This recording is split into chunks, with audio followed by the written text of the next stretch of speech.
tudo bem? Bom, vamos falar um pouquinho sobre essa questão do apego, da possessividade. Muitas das vezes, as nossas relações são muito pontuadas por uma certa, vamos dizer, paixão, por uma vontade muito grande, né, da gente ter um contato, uma relação com uma pessoa, principalmente quando está relacionada a uma relação sentimental, afetiva, sexual. Então tem toda aquela, vamos dizer, aquele frenesi, né, no sentido da gente se lançar, né, a conquista, a obter aquilo que a gente deseja. Então, realmente isso é natural, né? Todos nós passamos por isso, ainda mais quando é na adolescência, que a gente está toda descobrindo esse universo, né? Do sentimento, das emoções, aquela turbulência, a borboleta no estômago. Realmente, quem não sentiu isso? E é realmente um frenesi, né? Porque a paixão, ela realmente traz todo um processo até bioquímico, e a gente vê aqui naquele filme Segredo, né, What the People Do Know, que fala sobre isso, sobre todo esse processo hormonal, bioquímico, que as nossas células, elas recebem um comando, né, porque de alguma forma está ligado à libido, à sexualidade, ao desejo, e você acaba tendo um processo de dispare, né, bioquímico bastante, vamos dizer, atípico, né? Então, aí começa-se os hormônios e juntamente com o processo emocional, e a gente entra realmente numa ebulição. Mas assim, fora isso, né, que todo esse processo de sentimentos, de uma efusão, né, de muitas energias, o que acontece? A gente vê nos noticiários aí muito casos, né, de homens ou mulheres que se sentem, né, agredidos, né, nos seus sentimentos e tal, e acabam cometendo determinados tipos de atos violentos, ou porque a pessoa deixou, ou porque a pessoa traiu, enfim, né? Então essa tragédia tragicômica, e a gente tem isso desde desde do processo, quando foi se criado a arte do teatro, né, e depois o cinema. Então, muitas das histórias estão em cima disso, né, de tragédias, de crimes, né, pessoas que realmente cometem crimes porque se sentem traídas e naquele estado de paixão e de tormento da mente, elas cometem um crime, né? Porque elas se sentem que foram realmente foram traídas, e aquela sensação, né, de perder, de estar sendo passado para trás, traz uma consequência de muita negatividade, da pessoa se sentir que uma autoestima dela vai lá para o ralo, e assim vai. E por que isso acontece? Na nossa cultura, a competitividade, ela está realmente irradiada em todos os níveis. Desde no trabalho, na família, nas relações. Eu não estou dizendo que isso é negativo, mas existe uma outra uma abordagem no sentido de que a gente possa entender que a gente precisa sair um pouco dessa seara do apego e da possessividade. Porque a gente fala assim, eu possuo isso, eu tenho isso, aquela mulher é minha mulher, aquele homem é o meu homem.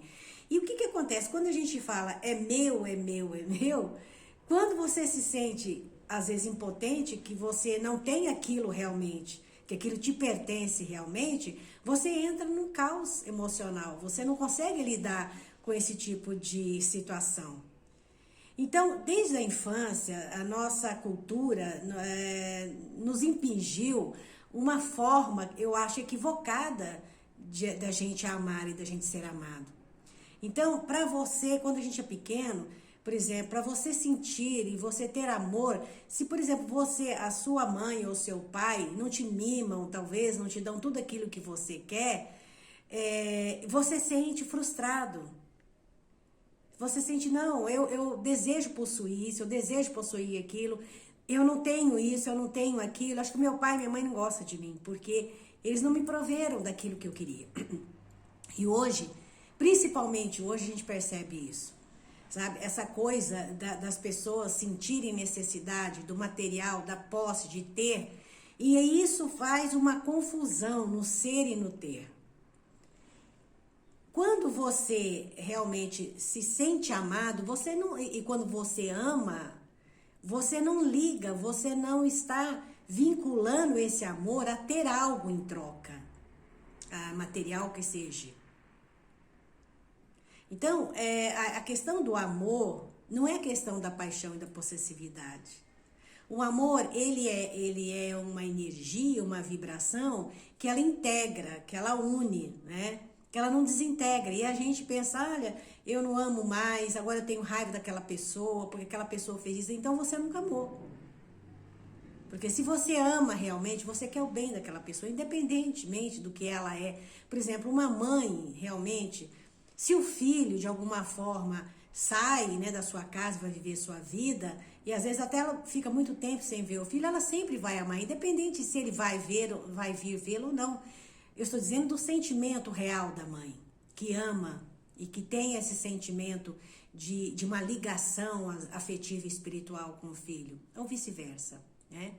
Mas então, essa confusão, né, que a gente cria com relação à paixão, apego, né, possessividade e amor, é algo que está na nossa cultura. E isso é cantado em prosa e verso, as pessoas cantam, né, as músicas, e tem aquelas músicas de dor de cotovelo, né? Por que você me largou? Eu sofro, você acabou com a minha vida, aí a pessoa vai na bebida e tal. Então, é uma tragédia, né? E o que a gente percebe? Que realmente essa questão dos sentimentos e das emoções, elas não amadureceram no tratamento da nossa psique, da nossa emoção. A gente ainda está muito infantil, né, com relação a isso. Como eu me relaciono realmente com as pessoas? Lógico, você tem amor, existe essa seleção de afetividade, né, para com as pessoas, por exemplo, a mãe com o filho, o marido e mulher, amigos. Eu não estou dizendo que são graduações de sentimentos, mas existe realmente a preferência de você se sintonizar, se harmonizar com determinados tipos de pessoas, de pensamentos, de filosofias, né?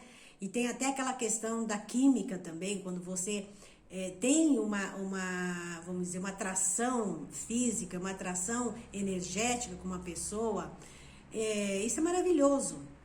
Mas o que a gente vê é demandas, é conflitos, é briga, um achando que tem que ter direito ao outro. Eu tô muito angustiada e eu vou realmente revidar e vou realmente trazer um processo de conflito, porque o meu namorado, o meu marido arrumou uma amante, então arrumou uma outra pessoa. Aí eu vou lá, eu quero criar toda uma situação de conflito, exigir o que é meu, e aí nesse interim acontece todo um estado, um teatro de violência, e de agressões. Então, cadê o amor aí? Então, eu acho assim muito interessante a gente começar a refletir sobre a questão. Realmente, eu tenho sentimentos de afetividade, de amor, eu consegui desenvolver isso dentro de mim? Não, tem pessoas que não se importam com isso e não estão preocupadas com isso, ou nem querem, né, entrar nessa seara. Mas, assim, eu acho que é um assunto bastante empolgante, né? Porque eu acho que todos nós, de algum momento, seja na infância, na juventude, agora na fase adulta, ou mesmo agora na fase sênior, existe esse componente, né?